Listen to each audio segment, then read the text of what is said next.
अस्सलाम वालेकुम, this is university. Welcome back to my channel. उम्मीद करता हूँ अल्लाह के करम और फजल के साथ आप सब लोग ठीक होंगे। आज मेरा चूज किया हुआ टॉपिक टोरिसेली थ्योरम। ये Torricelli theorem basically Bernoulli's equation की ही एक एप्लीकेशन है, जिसको आप प्रैक्टिकल लाइफ में भी इस्तेमाल कर सकते हैं या थ्योरेटिकली आप उसकी मैथमेटिकल फॉर्म भी फाइंड कर सकते हैं। और हम पढ़ रहे हैं चैप्टर नंबर 6 फ्लूइड डायनामिक्स, और ये इस चैप्टर का लेक्चर नंबर 6 है। इससे पहले 5 लेक्चर अपलोडेड है, आप वहां से देखिए, आपका ये चैप्टर इंशाल्लाह क्लियर हो जाएगा। तो टॉपिक का बकायदा स्टार्ट करते हैं। इस टॉपिक के अंदर हमने टोरिसेली थ्योरम को स्टडी करना है। टोरिसेली थ्योरम बेसिकली है क्या? मोस्टली बच्चों को टोरिसेली थ्योरम की डेफिनेशन आती है तो वो स्पीड ऑफ एफ्लक्स की ये वाली डेफिनेशन पेपर में लिख देते हैं, जबकि टोरिसेली थ्योरम जो है वो स्पीड ऑफ एफ्लक्स नहीं है। टोरिसेली थ्योरम बेसिकली क्या है? टोरिसेली थ्योरम बर्नौलीज इक्वेशन की सिंपलेस्ट फॉर्म है, जो कि हमें डिस्कस करती है। A simple form of Bernoulli equation which discuss the speed of a flux. ये स्पीड ऑफ अ फ्लक्स को डिस्कस करती है through a small hole with the help of relative height की मदद से और ग्रेविटी की मदद से ये इसको डिस्कस करती है, और ये इसका फाइनल फार्मूला है। बेसिकली आप इसको टोरिसेली थ्योरम भी इसी को कहेंगे और स्पीड ऑफ फ्लक्स भी है, लेकिन जब आपने थ्योरेटिकली इसकी डेफिनेशन लिखनी है तो आपने ये वाली डेफिनेशन यहां पर नहीं लिखनी। ये टोरिसेली थ्योरम और चीज है, स्पीड ऑफ फ्लक्स और चीज है। यानी टोरिसेली थ्योरम वो थ्योरम है, वो एक मैथमेटिकल फॉर्म है, ये कह लें वो एक मेथड है जिसकी मदद से हमने स्पीड ऑफ फ्लक्स को फाइंड किया। और स्पीड ऑफ फ्लक्स क्या है? स्पीड ऑफ फ्लक्स, जब आपके पास इस तरह एक बहुत बड़ी बाल्टी हो, उस बाल्टी में साइड पर छोटा सुराख हो जाए, तो सुराख से पानी ना पहले ऐसे फुहारे की शक्ल में ऊंचा होकर निकलता है, फिर थोड़ा नीचे चला जाएगा, फिर थोड़ा और नीचे जाएगा, बिल्कुल ऐसे ही। पहले ये ब्लैक वाले डॉट्स ऊपर जा रहे हैं, फिर ये थोड़ा नीचे हुआ, फिर और नीचे हुआ, फिर और नीचे हुआ, फिर ये थोड़ा स्लो हो गया। अभी ये स्लो क्यों हो रहा है? जैसे जैसे ये पानी नीचे आता जाएगा ना, यहाँ पर ये जो इसमें से सुराख में से पानी बाहर निकल रहा है, इसकी स्पीड भी कम होती जाएगी। इसका ये पहले ऐसे ऊपर की तरफ जाएगा, फिर ये ऐसे, फिर और कम हो जाएगा। तो जैसे जैसे पानी नीचे आएगा, इसी चीज को एक्सप्लेन करती है speed of flux. Speed of flux है क्या? Speed of flux is equal to the velocity gain by the fluid in falling through a distance h1 minus h2। यहां से लेकर यहां तक ये डिस्टेंस जो है इसके ऊपर, इस रिलेटिव डिस्टेंस, इसको मैं रिलेटिव डिस्टेंस कहता हूं, इसके ऊपर स्पीड ऑफ फ्लक्स डिपेंड कर रही होती है under the action of gravity. Gravity की वजह से पानी जो आपका नीचे आ रहा है, अदरवाइज पानी को बिल्कुल सीधा जाना चाहिए था इस v2 वेलोसिटी के साथ। सेकेंडली, यहां पर भी एटमॉस्फेरिक प्रेशर लग रहा है और यहां पर भी एटमॉस्फेरिक प्रेशर ही लग रहा है। तो इसको हम स्पीड ऑफ फ्लक्स को मैथमेटिकली सॉल्व करते हैं। ये वैसे एक छोटा सा शॉर्ट क्वेश्चन है, अगर पेपर में लॉन्ग क्वेश्चन आ जाए तो आपके लिए नेमत है। आप इसको ऐसे ही पेपर में लिख दें तो आपको इंशाल्लाह 5 नंबर पूरे मिल जाएंगे। इस तरह इसको बोर्ड पे लिखा हुआ है। तो हम इसके मैथमेटिकल डेरिवेशन फाइंड करते हैं। यहां पर मैं आपको एक पॉइंट बताता चलूं, अब तक हम जो चीजें डिस्कस करते रहे हैं, आपके ज़हन में सवाल आना चाहिए कि इक्वेशन ऑफ कंटिन्यूटी पढ़ी, वो भी तो एक तरफ से पानी आ रहा था, एक तरफ से निकल रहा था। बर्नौली इक्वेशन ने भी उसी चीज को एक्सप्लेन किया। तो टोरिसेली थ्योरम में ऐसी कौन सी ऐसी एक खास बात है कि आप इसको अलग तौर पर पढ़ रहे हैं? इसमें खास बात यह है कि हर जगह पर आपने, जहां पर इक्वेशन ऑफ कंटिन्यूटी पढ़ी, आपने बर्नौलीज इक्वेशन पढ़ी, आप लोगों ने वहां पर स्ट्रीमलाइन फ्लो पढ़ा, लेकिन यहां पर एक तरफ तो स्ट्रीमलाइन फ्लो है, लेकिन यहां से जो पानी निकलेगा वो स्ट्रीमलाइन फ्लो नहीं होगा, वो टर्बुलेंट फ्लो होगा। वो पहले स्पीड से निकलेगा, तेज निकलेगा, उसकी वेलोसिटी कांस्टेंट नहीं होगी, फिर वो आहिस्ता स्लो होगा। ये बिल्कुल वही हिसाब है, आप जो घर फर्श धो रहे थे, आप आगे से पाइप को दबाते हैं ना बेसिकली, तो आप प्रैक्टिकली टोरिसेली थ्योरम को अप्लाई कर रहे होते हैं उस वक्त। पाइप को आगे से दबा के पानी को दूर तक भेजने के लिए, वहां पर आप टोरिसेली थ्योरम की प्रैक्टिकल एप्लीकेशन कर रहे होते हैं। और एक अहम पॉइंट इसके अंदर मैं आपको बताता चलूं, क्यों टोरिसेली थ्योरम को हम डिस्कस कर रहे हैं। इसके अंदर एनर्जी लॉस होती है। बाकी बर्नौली हो गया, आगे अपने वेंचुरी रिलेशन पढ़ना है, आगे ब्लड फ्लो पढ़ना है, आगे अपने difference between relation between speed and pressure पढ़ना है। पीछे हमने बर्नौली इक्वेशन पढ़ी, कहीं पर भी एनर्जी लॉस नहीं होती। इस केस के अंदर आप जब आगे से पाइप को ऐसे दबा देते हैं तो प्रेशर से पानी आगे जाता है, पानी दूर तक चला जाता है स्पीड ज्यादा होने की वजह से, तो वो उस वक्त दबाते वक्त वहां थोड़ी सी एनर्जी लॉस होती है। तो ये भी एक टोरिसेली थ्योरम के अंदर इफेक्ट है। अक्सर पेपर में हमसे क्यों जाता है कि एनर्जी लॉस इन, नीचे ऑप्शन होता है Torricelli theorem, venturi relation, equation of continuity, Bernoulli equation. तो आपने याद रखना टोरिसेली थ्योरम भी एक ऐसा थ्योरम है जिसके अंदर एनर्जी लॉस होती है, लेकिन बहुत माइनर लॉस होती है। इसकी मैथमेटिकल कैलकुलेशन करते हैं। सबसे पहले हम यहाँ पर बर्नौलीज इक्वेशन लिखते हैं। अगर आप लोगों को बर्नौलीज इक्वेशन याद हो तो बर्नौलीज इक्वेशन कुछ इस तरह से थी, P1 प्लस 1/2 रो V1 का स्क्वायर प्लस रो GH1, एक तरफ ये था और दूसरी तरफ P2 प्लस 1/2 रो V2 का स्क्वायर प्लस रो GH2। ये हमारे पास बर्नौलीज इक्वेशन थी, बिल्कुल इक्वेशन ऑफ कंटिन्यूटी की तरह, एक तरफ 1 1 वाले एक तरफ 2 2 वाले।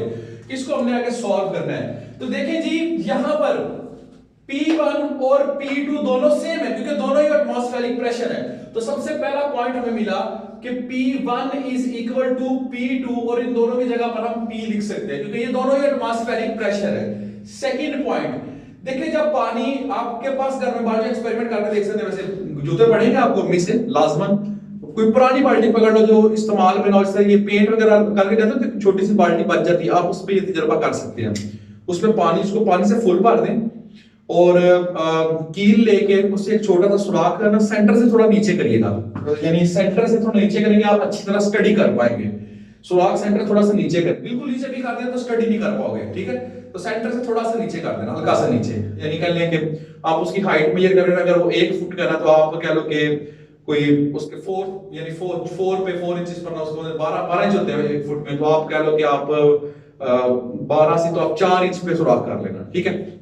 तो आपको देखने को मिलेगा कि पहले जैसे आपने सुराख किया एकदम फौरा से आगे की तरफ जाएगा, पानी ऊपर को ऐसे ऐसे आएगा, ठीक है। अगली बार उस एक फुहारे के बाद पानी सीधा ऐसे, फिर जैसे जैसे बाल्टी का पानी कम हो रहा होगा ना, पानी ऐसे छोटा होता रहेगा। लेकिन एक चीज आपने ऑब्जर्व की, जब आप बाल्टी को ऊपर से देखोगे ना तो पानी बिल्कुल कांस्टेंट होगा, फील ही नहीं हो रहा कि पानी नीचे जा रहा है, इतना स्लो पानी नीचे जा रहा होता है कि हम ये कह सकते हैं कि हमारी जो V1 वेलोसिटी है ये अप्रोक्सीमेटली तकरीबन 0, ये मैंने इक्वली लिखा अप्रोक्सीमेटली, V1 तकरीबन 0, ये ना होने के बराबर, इतनी स्लो पानी नीचे जा रहा है कि ना होने के बराबर। देखिए यहां पे जैसे बड़ी तेज फुहारे की शक्ल में पानी बाहर आ रहा है, तो इसकी निस्बत, इस V2 की निस्बत अगर इसको देखें तो यहां कैसे किस तरह पानी नीचे जा ही नहीं रहा, तो ये भी हमारा बची हो गया 0। अब हम इन दोनों कॉन्सेप्ट्स को ऊपर जाके पुट करके देखते हैं तो क्या हमें किस तरह की वैल्यूज मिलती हैं, सॉल्व करके देखते हैं।